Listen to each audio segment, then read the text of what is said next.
통제불능 상태가 되어 법도 사라진 배에서 누구를 따르겠습니까? 이성적인 사람, 아니면 자신의 것을 얻기 위해 폭력을 불사할 힘 있는 자. 모든 결정은 학살로 이어질 수 있습니다. 당신은 어느 편에 설 것입니까? 이야기는 지구가 서서히 쇠퇴하면서 시작됩니다. 과학자들은 생명을 유지할 새로운 행성을 필사적으로 찾고 있었고, 마침내 2063년에 그들은 행성을 발견했습니다. 화면에는 인류가 정착할 수 있는 행성이 나타납니다. 그녀는 승무원이 사전조사 임무를 위해 파견될 것이라고 덧붙였습니다. 이 여행은 86년이 걸릴 것이기 때문에 승무원은 배 안에서 번식할 것이고 3세대가 되어서야 행성에 발을 디딜 것입니다.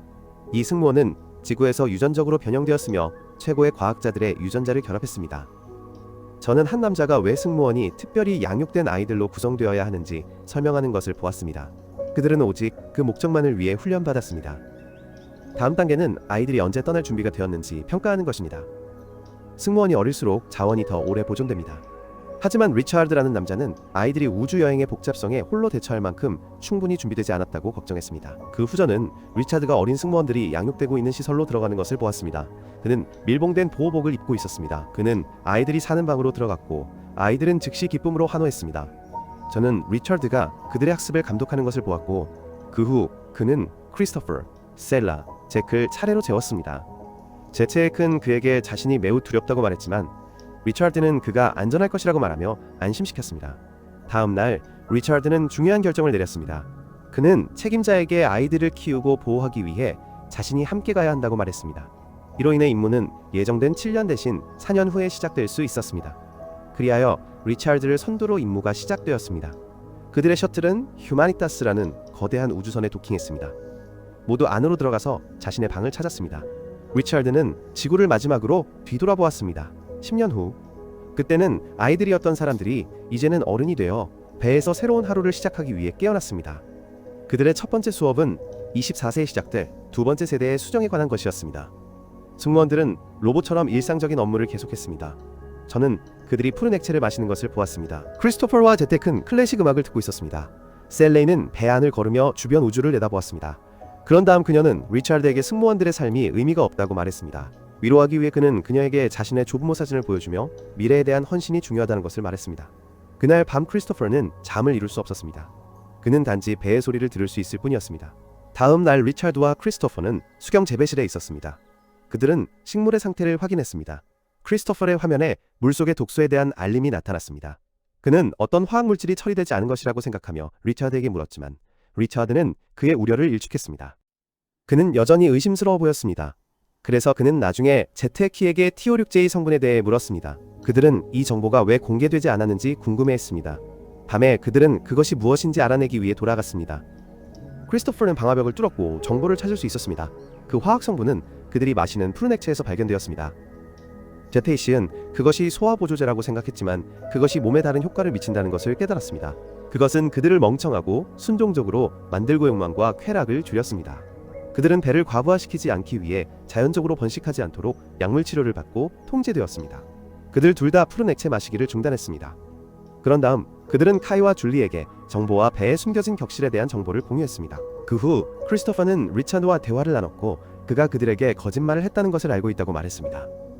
하지만 표시되지 않은 격실, 23번 격실에 대해서만 언급했습니다. 리처드는 임무가 어떤 이유로든 거짓말을 해야 했으며 그 격실은 3세대를 위한 것일 수 있다고 말했습니다. 대화 후 리처드는 지구에 메시지를 보냈고 승무원들과 모든 것을 공유할 수 있는지, 그래서 그들이 그를 믿지 않게 되지 않도록 물었습니다.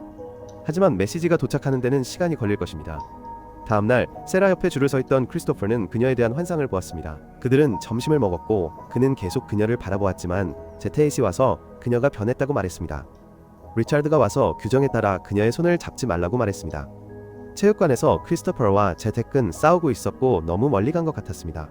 다른 사람들은 무슨 일이 일어나고 있는지 이해하지 못했습니다. 그들 둘 다 약물 없이 지내는 것에 영향을 느끼기 시작했습니다. 그들은 배의 소리를 들었고 관찰실로 가서 다른 승무원을 보았습니다. 그들 3명은 그것에 대해 이야기했고 그는 그것이 어떤 종류의 외계 생명체일 수 있다고 말했습니다. 셀라와 리처드는 그의 사무실에 있었고 그는 그녀에게 지구에서 가져온 말린 식물을 보여주었습니다. 잭과 크리스토퍼는 그들이 이야기하는 것을 듣고 방으로 다가갔습니다. 잭은 리처드가 셀라의 어깨를 만지는 것을 보았고 질투심을 느꼈습니다. 그들은 지구와의 연락이 끊겼고 리처드는 송신기를 수리해야 한다고 발표했습니다. 제테이스는 그와 함께 갈 것이고 다른 사람들은 자신의 역할을 계속할 것입니다. 준비가 진행되는 동안 제테이스는 세라를 보았고 그녀에게 다시 다가갔습니다. 그녀는 그가 입을 옷에 대해 그에게 말했고 그는 그녀를 부적절하게 만지기 시작했습니다. 리처드는 달려와 그녀에게서 그를 떼어놓았습니다. 그는 제텍에게 무슨 일이 일어나고 있는지 물었지만 그는 도망쳤습니다. 수색 중에 리처드는 길에서 피비를 만났고 그녀는 그가 푸른 것들 마시는 것을 멈췄다고 말했습니다. 다음으로 그는 크리스토퍼에게 달려갔고 그 역시 약을 끊었다는 것을 발견했습니다. 그들은 논쟁했지만 리차드는 그 약이 제텍이 보인 행동을 정확히 막기 위해 사용되었다고 말했습니다. 그는 크리스토퍼에게 송신기를 수리하는 것을 도와달라고 요청했고 그것이 작동되면 임무통제센터에 발언할 때 그를 지지할 것이라고 말했습니다. 다른 모든 승무원들은 우주 유영 준비가 진행되는 동안 배의 자신의 위치에 있었습니다. 제테는 시스템실로 들어갔습니다. 리차드와 크리스토퍼는 배 밖으로 나갔습니다. 크리스토퍼는 이전에는 느껴보지 못했던 감각을 경험하고 있었기 때문에 리차드는 항상 그를 주시하고 있었습니다. 리차드는 송신기 부품 중 하나를 수리한 다음 두 번째 부품으로 옮겼습니다. 배 안에서는 배의 소음이 다시 들렸고 승무원들은 초조해졌습니다. 그들은 밖에 다른 것이 있는지 확인했고 갑자기 리차드와 크리스토퍼 옆에 화면에 무언가가 나타났습니다. 그것은 리차드를 다치게 하고 배 밖으로 날려보냈습니다. 배에도 몇 가지 문제가 발생했습니다. 무슨 일이 일어났는지 아무도 몰랐습니다. 시스템실에 화재가 발생했습니다. 크리스토퍼는 리차드를 안으로 데려왔고 그들은 그를 의료실로 데려갔습니다. 항해에서 통신에 이르기까지 모든 종류의 오류가 발생했습니다. 의료팀과 세라는 리차드를 소생시키려고 노력했지만 성공하지 못했습니다. 세라는 의료 책임자였고 그가 사망했다고 발표했습니다. 그런 다음 승무원들은 회의를 열어 무슨 일이 일어났는지 논의했습니다. 그들은 삐걱거리는 소리에 대해 언급했습니다. 승무원 중 한 명은 그것이 일어났을 때 화면에서 무언가를 보았다고 말했습니다. 그것은 리차드에게 힘을 가하는 것처럼 보였고 마치 외계의 존재인 것처럼 보였습니다. 피비는 울기 시작했습니다. 크리스토퍼는 그들이 침착하면 괜찮을 것이라고 말하며 그들을 위로했습니다. 시스템이 다시 시작되었고 승무원들은 감시 저장소를 확인하고 있었지만 시스템실의 화재로 모든 영상이 삭제되었습니다. 그들은 새로운 선장을 선출해야 했습니다. 제트에스는 자신이 선장이 되어야 한다고 말했지만 다른 사람들은 선거가 필요하다고 말했습니다. 그들 모두 투표했고 크리스토퍼를 선장으로 선출했습니다. 제트에스는 질투했지만 여전히 축하했습니다. 첫 번째 명령은 송신기의 손상을 수리하는 것이었습니다. 그는 승무원 전체에게 화재로 인한 배의 다른 것들을 수리하도록 지시했습니다. 감시 시스템은 수리 목록의 마지막 것이었고 그래서 그들은 리차드에게 무슨 일이 일어났는지 볼 수 있었습니다. 그들은 드라이브가 그대로 남아있기를 바랐습니다. 세러는 그의 사무실로 가서 그의 사진과 비디오를 보았고 크리스토퍼가 문 앞에 도착했을 때 그녀는 그에게 그의 개인 저장소를 파괴해야 한다고 말했습니다. 비록 그녀는 그렇게 하고 싶지 않았지만 말입니다. 그녀는 그에게 리차드의 사진을 보여주었고 그들은 부모의 중요성에 대해 이야기했습니다. 그는 리차드가 그녀에게 그의 삶에 대해 이야기한 이유를 물었고 그들이 친구 이상이었을지도 모른다고 생각했지만 그는 단지 외로웠다고 설명했습니다. 그들은 그가 인물을 믿었고 그들을 얼마나 아꼈는지 설명하는 그의 비디오 일기를 보았습니다. 크리스토퍼는 승무원을 찾고 있었고 그들이 식당에 있는 것을 보았고 그들이 자신의 위치에 있지 않은 것에 대해 분노했습니다. 제때 애신 그들이 냉장고를 수리하고 있다고 말하며 음식을 잃지 않기 위해 그에게 말했습니다. 하지만 상할 수 있는 음식이 너무 많았기 때문에 그는 그들의 새로운 선장을 축하하기 위해 파티를 열 수 있는지 물었습니다. 점심 식사 후 카이는 다른 사람들에게 푸른 것들을 마시지 말라고 말했고 그들은 모두 그것을 버렸습니다. 셀라와 크리스토퍼는 리차드의 비디오를 보고 웃으며 즐거워했습니다. 크리스토퍼는 그녀에게 점점 더 끌렸습니다. 제텍은 줄리에게 끌렸습니다. 그는 그녀를 만졌고 그녀도 그를 다시 만졌습니다. 다른 사람들은 그들을 지켜보고 있었습니다. 그런 다음 저는 승무원들이 싸움을 하고 배를 뛰어다니며 즐거워하는 것을 보았습니다. 그들은 모두 리차드의 개인 저장소를 살펴보고 있었습니다. 세라는 자신의 구역에서 그들을 찾았고 그들에게 가라고 말했지만 그들은 원하지 않았습니다. 제렉은 마지막으로 떠나면서 세라에게 리차드가 더 이상 그녀를 보호하지 않는다고 말했습니다. 그녀는 의료실로 돌아가 메스를 꺼냈습니다. 크리스토퍼는 제키 세라에게 무슨 짓을 할까봐 걱정하며 그를 따라갔고 그녀가 의료실에 있는 것을 발견하고 그보다 먼저 그곳으로 갔습니다. 제티에키 도착했고 크리스토퍼는 둘이 열정적이라고 가장하여 그가 떠나도록 했습니다. 세라는 그의 의도를 이해하지 못한 채 메스로 그를 위협했습니다. 하지만 그는 자신이 그녀를 도우러 왔다고 말했을 때 그녀는 그가 남은 사람들을 도와야 한다고 말했습니다. 왜냐하면 그들이 통제력을 잃고 있었기 때문입니다. 크리스토퍼는 떠나서 길에서 제텍을 만났고 그에게 셀라에게서 떨어지라고 말했고 그때 그들은 또 다른 이상한 소리를 들었습니다. 그는 배 전체를 따라갔고 다른 사람들도 그것을 들었습니다. 카이는 줄리가 다른 승무원과 친밀하게 지내는 것을 보았기 때문에 분노하여 그를 때렸습니다. 그들은 싸웠습니다. 그런 다음 식당에서 크리스토퍼는 승무원들에게 제대로 행동하도록 노력했지만 그들은 그것을 좋아하지 않았습니다. 갑자기 카이가 때렸던 승무원이 도구를 사용하여 그를 때리기 시작했습니다. 크리스토퍼는 그를 때려서 그를 막았습니다. 그는 모든 사람에게 카이와 다른 사람을 치료하러 데려가서 공용실에서 만나라고 말했습니다. 회의에서 그는 싸움을 멈추고 수리를 계속해야 한다고 말했습니다. 제트에이신 그에게 도전했고 다른 사람들은 임무를 완수하지 못할 것이기 때문에 일하지 않아야 한다고 생각했습니다. 크리스토퍼는 그들의 자손이 올 것이라고 말했고 그들은 그들을 지원해야 한다고 말했습니다. 승무원 중 한 명은 외계인이 살고 있기 때문에 시스템실에서 일하고 싶지 않다고 말했습니다. 그는 리처드가 죽었을 때 크리스토퍼가 그것을 가져왔다고 생각했습니다. 피비는 감시 시스템을 수리하고 무슨 일이 일어났는지 보자고 제안했지만 제잭은 그녀를 경멸하고 크리스토퍼에게 입 닥치라고 말했습니다. 그는 더 이상 규칙에 신경 쓰지 않았고 크리스토퍼가 올바른 지도자가 아니라고 말하며 다른 사람들을 자신의 편으로 설득하려고 노력했습니다. 제테이시는 자신이 지도자가 되어야 한다고 생각했고 다른 사람들이 외계인이 있다면 그것과 싸울 만큼 강한 자신의 편이 되도록 설득했습니다. 많은 승무원들이 그를 따랐지만 일부는 크리스토퍼와 함께 남았습니다. 그 그룹은 외계인이 그곳에 있을까봐 두려워 시스템을 수리하기 위해 감시실로 갔습니다. 크리스토퍼가 먼저 들어가 확인했습니다. 제트에이과 다른 사람들은 복도를 돌아다니며 시스템실로 갔습니다. 그와 카이는 크리스토퍼도 그곳에 있다는 것을 모르고 방으로 들어갔습니다. 그들은 외계인을 찾기 위해 방 안으로 깊숙이 들어갔습니다. 밖에 있는 사람들은 안에서 무슨 일이 일어나고 있는지 보았고 제덱과 카이는 두려움에 질려 도망쳐 방을 봉인했습니다. 그런 다음 그들은 다른 사람들에게 외계인이 그들을 공격했다고 말했습니다. 그동안 크리스토퍼는 감시 드라이브를 셀라에게 의료실로 가져갔습니다.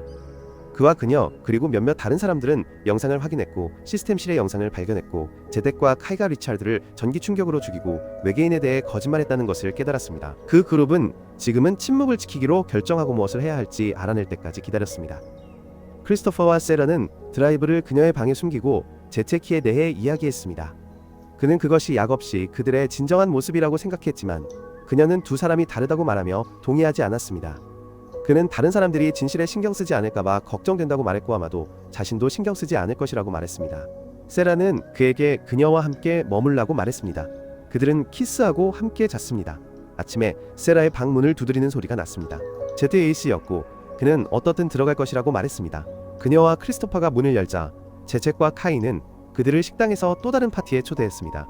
크리스토퍼의 그룹이 도착했고 다른 사람들은 이미 먹고 있었습니다. 제텍은 그들에게 음식을 좀 가져가 라고 초대했습니다. 그들이 앉자 그는 일어나 새로운 선장이라고 선언했습니다.